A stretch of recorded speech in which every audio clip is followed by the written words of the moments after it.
Hello my dear students and physics lovers. मैं संतोष कुमार सिंह आप सभी के लिए फिजिक्स में न्यूमेरिकल के थ्रू कॉन्सेप्ट डेवलप करने के सीरीज में इलेक्ट्रोस्टैटिक में इलेक्ट्रिक फील्ड को कैलकुलेट करने के अलग अलग मेथड के कॉन्सेप्ट को बिल्डअप कर रहे हैं। इस वीडियो लेक्चर में हम लोग बात करेंगे हेमिस्फेरिकल सेल के कारण सेल के एपेक्स के just outside and inside electric field को कैलकुलेट करने के डिफरेंट मेथड्स में आज एक मेथड यूज करेंगे। इससे पहले हम लोगों ने एक मेथड का यूज किया था जिसमें एलिमेंट्री रिंग को लेकर के कैलकुलेट किया था। एलिमेंट्री रिंग को लेकर के इलेक्ट्रिक फील्ड कैलकुलेट करने में जो मिसकॉन्सेप्ट रहते थे उसको हम लोगों ने समझा। जनरली लोग इलेक्ट्रिक फील्ड कैलकुलेट करने में ऑब्जर्वेशन पॉइंट को डायरेक्टली एपेक्स के पास ले लेते हैं और जिसके कारण सम टर्म मिसिंग हो जाते हैं और ये एक रॉन्ग आंसर हो जाते हैं। तो उसमें जनरली ये लॉजिक दे दिया जाता है कि ये ऐसा इसलिए हुआ कि जब रिंग का रेडियस 0 हो जाते हैं तो उसके बाद भी एपेक्स के पास एक स्मॉल डिस्क लाइक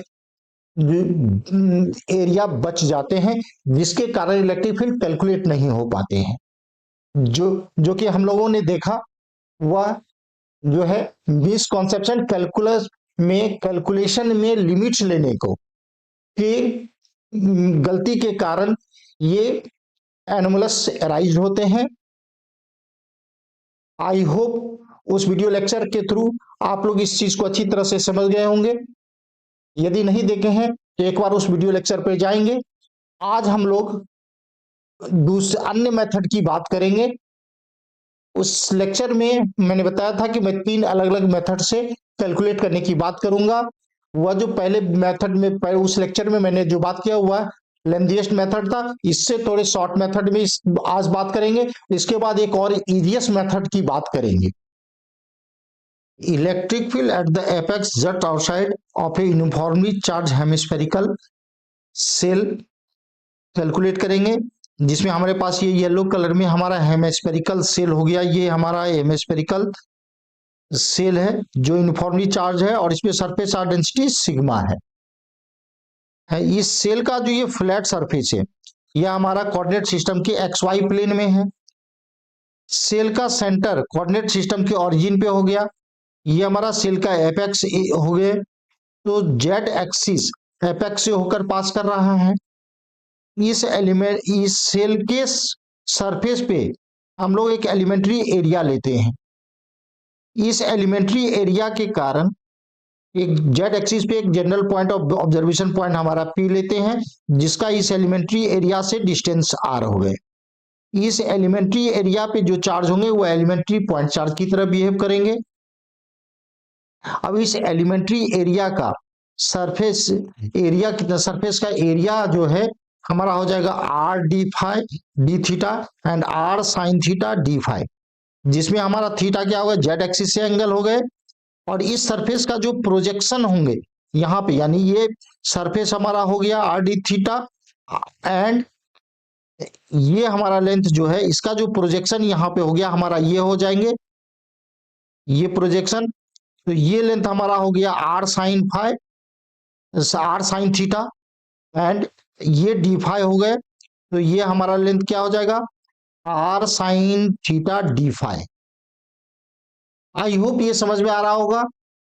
और if you are not familiar with the spherical coordinate system then ये आपको समझने में दिक्कत हो रही होगी। मैं इसके लिए अलग से एक स्फेरिकल कोऑर्डिनेट सिस्टम का अलग से एक शॉर्ट वीडियो लेक्चर में उसे बना दूंगा। तो ये सरफेस का जो एलिमेंट्री सरफेस हो गया इसका एरिया डीएस हो गए। डीएस क्या हो जाएगा ये लेंथ हमारा आर डी थीटा और ये लेंथ हमारा क्या हो गया R sine theta D phi. तो ये R into R square sine theta D theta and D phi. अब इस एलिमेंट्री सरफेस में जो चार्ज होगा dq हो जाएगा वह sigma into surface area and surface sigma and surface area की वैल्यू ये हम लोगों ने यहाँ रिप्लेस कर दिया। अब इस पॉइंट चार्ज से ऑब्जर्वेशन पॉइंट जो जेड एक्सिस पे p है इसका डिस्टेंस r कंसीडर कर लिया और इस r की वैल्यू हमारा ये हो गया। ये किस तरह से ऑब्टेन किया, हमारे पास ये हमारा एक z है वेक्टर हो गया और एक दूसरा हमारा पोजीशन वेक्टर ये r वेक्टर हो गए और यहां से हमारा ये r वेक्टर को कैलकुलेट करना है, इस r वेक्टर का मैग्नीट्यूड और ये एंगल थीटा है। तो इस r का वेक्टर मेथड से r के को कैलकुलेट करते हैं तो हमारे पास ये r की वैल्यू ये हो गई। तो अब इस एलिमेंट्री चार्ज के कारण ये जो सरफेस एलिमेंट्री एरिया लिया इस पे जो चार्ज है तो एलिमेंट्री चार्ज के कारण जो पी पॉइंट पर ऑब्जर्वेशन पॉइंट पर जनरल ऑब्जर्वेशन पॉइंट पे पोटेंशियल डीवी हो गया और यह पॉइंट चार्ज के कारण आर डिस्टेंस पे जो पोटेंशियल होते हैं के क्यू बाय आर, इसी कॉन्सेप्ट का यूज कर रहे हैं। तो dv equal to 1/4πε0 dq by r. So इसमें dq की वैल्यू पुट कर दिया एंड r की वैल्यू पुट सब्स्टिट्यूट कर दिया। अब इस पूरे सरफेस के कारण इस जनरल पॉइंट p पे पोटेंशियल चाहिए तो इसे पूरे इंटीग्रेट करेंगे, इसमें इंटीग्रेट करेंगे तो लिमिट क्या हो जाएगा, ये थीटा हमारा 0 से 90 डिग्री हो जाएंगे एंड ये जो फाई होगा यह फाई क्या हो जाएगा 0 डिग्री से इस पूरे सरफेस पे हो जाएंगे 2 पाई। तो इस पूरे सरफेस के कारण जो पोटेंशियल जो ऑब्जर्वेशन पॉइंट पी पे पोटेंशियल कैलकुलेट करना है तो हमारा क्या हो गया, वह भी जो कि डीवी को इंटीग्रेट करेंगे। इसमें हमारे पास दो लिमिट हो गए, एक थीटा का लिमिट 0 से π/2 और एक फाई का लिमिट 0 से 2 पाई। तो इसमें हम लोग डीवी की वैल्यू यहां रिप्लेस कर दिया टोटल से। अब इसके बाद यदि खुद से कैलकुलेट कर सकते हैं तो वीडियो को पॉज करके पूरा कैलकुलेट कर लें, उसके बाद इसको देखें कि हम ये कैलकुलेशन आपका सही रहा है या नहीं। जेई के की प्रिपरेशन जो कर रहे हो या ओलंपियाड लेवल के लिए उनके पास तो मैथमेटिक्स के मैथमेटिकल कॉन्सेप्ट होंगे और ये पढ़ चुके होंगे तो उनके लिए कोई दिक्कत नहीं होगी। लेकिन जो कैलकुलस पे उतनी अच्छी तरह से पकड़ नहीं रखे होंगे, जो नहीं पढ़े होंगे, उनके लिए यह दिक्कत होगी। तो ये इसको फिजिक्स स्टार्ट करने से पहले मैथमेटिकल टूल्स पढ़ा जाता है जिसमें डिफरेंशिएशन, इंटीग्रेशन या मैथमेटिक्स के अलग अलग पोर्शन का जो यूज करते हैं तो उसके कुछ कॉन्सेप्ट को, कुछ फॉर्मूलाज को पहले ही पढ़ते हैं और उसको प्रैक्टिस कर लेते हैं, उसके बाद आगे की जर्नी करते हैं। तो यहाँ जिसे दिक्कत हो रही हो तो वे 1 बाय 1 देखेंगे और जो कोई कॉन्सेप्ट मिसिंग है तो उसको वो जाकर गो थ्रू करेंगे, तभी ये समझ में आ पाएगा। अब यहाँ क्या कर रहे हैं, इसमें जो कांस्टेंट टर्म को पहले बाहर निकाल ले रहे हैं और एक बार इंटीग्रेशन हम डी फाई का इंटीग्रेशन करते हैं और रेस्ट पार्ट को एज इट इज रखते हैं, जिसमें थीटा है उसको अगले स्टेप्स में करेंगे। इस स्टेप में क्या करेंगे, इसके बाद पहले ये जो कांस्टेंट टर्म है उसको इंटीग्रेशन से बाहर निकाल लेंगे एंड देन साइन थीटा वाली टर्म को का इंटीग्रेशन करेंगे एंड फिर इनटू ये जो फाई का इंटीग्रेशन करेंगे। तो डी फाई का जो इंटीग्रेशन होगा हमारा 0 से 2 पाई, डी फाई का इंटीग्रेशन हो गया फाई, इस पे लिमिट पुट करेंगे 0 से 2 पाई तो क्या हो गया 2 pi minus 0 equal to 2 pi. तो यहाँ पे हमारा हो गया ये 1/4πε0 सिग्मा आर स्क्वायर, ये constant term and D phi को इंटीग्रेट करते हैं ये 2 पाई। तो बचे हुए हमारे साइन के थीटा के टर्म में जो है sine theta D theta and under root Z square plus R square minus 2 Z R cos theta बच गए। अब हम लोगों को इसको इंटीग्रेट करना है, इसमें हम लोग साइन थीटा डी थीटा के जगह पर minus and D cos theta लिख सकते हैं। मीन्स हमारा ये वेरिएबल हो गया कॉस थीटा पूरा जो है, तो इसे जब इंटीग्रेट करेंगे ये हमारा हो जाएगा 2 into root under Z square plus R square minus 2 Z R cos theta by minus 2 Z R और ये लिमिट हमारा हो गया 0 से 2 पाई। तो इस टर्म में ये 2 से ये 2 कैंसल आउट हो गए, ये माइनस से ये माइनस कैंसल आउट हो गए, और इस r से एक r स्क्वायर कैंसिल आउट हो गए। तो ये जो लिमिट हमारा पुट होगा, अब हमारे पास जो ये लिमिट पुट होगा, यह होगा Z square plus R square minus 2 ZR cos theta root under, इस पे लिमिट पुट करना है। तो π/2 जब पुट करते हैं तो थीटा π/2, तो ये क्या हो गया, ये पूरा टर्म 0, तो under bracket root Z square plus R square बच जाएंगे, बाई जेड बच जाएगा। ये हमारा π/2 पुट करने पे हो गया। एंड जब 0 पुट करेंगे, थीटा इक्वल टू यहाँ पे जब 0 पुट करेंगे तो ये हमारे पास क्या हो गया, 1 हो गया। तो ये पूरा क्या हो जाएगा, जेड माइनस आर का होल स्क्वायर, तो ये स्क्वायर रूट निकालेंगे तो हमारे पास जेड माइनस आर हो गया और बाई ये जेड हो गए। तो ये तो हमारे पास पोटेंशियल हो गया, मींस पूरे सेल के कारण पोटेंशियल के लिए हमारे पास ये एक्सप्रेशन हो गया। तो हमारे पास पूरे सेल के कारण जेड एक्सिस पे एक जनरल पॉइंट पी पे पोटेंशियल का एक्सप्रेशन हमारे पास मिल गया। अब इलेक्ट्रिक फील्ड एंड पोटेंशियल में रिलेशन का यूज करके हम लोग इलेक्ट्रिक फील्ड करेंगे एंड जेड का लिमिट क्या करेंगे, टेंस टू आर कर देंगे।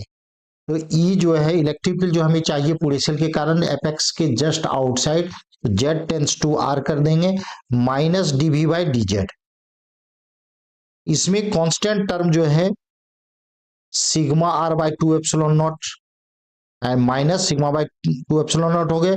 रेस्ट टर्म को हम लोग डिफरेंशिएट कर देंगे and limit Z equal to R put कर देंगे, यदि इंडिटरमिनेट फॉर्म नहीं आते हैं तो। आई होप इसका इंटीग्रेट डिफरेंशिएशन सभी को समझ में आ गया होगा। यहां मैं डिटेल से डिस्क्राइब नहीं करूंगा, सभी कोशिश करेंगे कैलकुलेट करने का। ये इसका इंटीग्रेट डिफरेंशिएशन हो गया, इसमें z equal to R limit put करेंगे तो हमारे पास ये टर्म हो जाएगा। अब इसमें r को कॉमन लेते हैं, 1/r को कॉमन लेते हैं तो ये r कैंसल आउट आ जाएगा, -1/r कॉमन लेकर के एंड इसको सॉल्व करते हैं, -1/r कॉमन ले लिया और इसको सॉल्व करते हैं तो हमारे पास ये टर्म हो जाता है।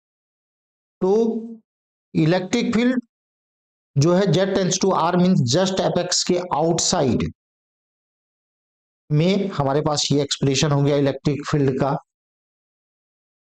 आई होप ये सभी को समझ में आया होगा। यहां मोर कैलकुलेटिव टर्म था, कैलकुलस में डिफरेंशिएशन और इंटीग्रेशन का ज्यादा यूजेस हुआ है। तो ये मैथमेटिक्स के जो स्टूडेंट होंगे इसके लिए तो बहुत ही आसान होगा यदि वो डिफरेंशिएशन और इंटीग्रेशन पढ़ लिए होंगे तो। अदरवाइज थोड़ी सी समस्याएं होंगी यदि डिफरेंशिएशन और इंटीग्रेशन पूरा क्लियर ना हो तो। हम लोगों ने देखा इलेक्ट्रिक फील्ड एपेक्स के जस्ट आउटसाइड, अभी तक में दो अलग अलग मेथड से पढ़ लिया। एक एलिमेंट्री रिंग को लेकर के कैलकुलेट किया और उसे इंटीग्रेट किया। वहां इंटीग्रेट करने में क्या कॉन्सेप्ट में दिक्कत होती है, मीन्स गलत कर लेते हैं। Directly Z equal to R observation point का जो है डायरेक्टली एपेक्स में लेके कैलकुलेट करते हैं, जिसके कारण गलत होता है। इस मेथड में हम लोगों ने एलिमेंट्री एरिया को लेकर के किया और पोटेंशियल कैलकुलेट करके पोटेंशियल से इलेक्ट्रिक फील्ड के रिलेशन को निकाल करके कैलकुलेट किया। यह भी हमारा मोर कैलकुलेटिव, ज्यादा कैलकुलस का यूज हुआ डिफरेंशिएशन और इंटीग्रेशन का। इसके बाद जो है हम लोग एक मेथड पढ़ेंगे जिसमें इंटीग्रेशन बहुत ही शॉर्ट में हो जाएंगे। इस एलिमेंट्री एरिया के द्वारा जो हम लोग फील्ड कैलकुलेट करेंगे उसमें हम लोग सॉलिड एंगल के कॉन्सेप्ट से सॉल्व करेंगे, तो बहुत ही आसान तरीके से लेस कैलकुलेटिव होकर बहुत ही आसान, थोड़ा सा एक सिंगल स्टेप के इंटीग्रेशन का की जरूरत होगी, उसके बाद हम लोग उसे आसानी से कैलकुलेट कर लेते हैं। तो अगले लेक्चर में हम लोग उस मेथड की बात करेंगे। धन्यवाद।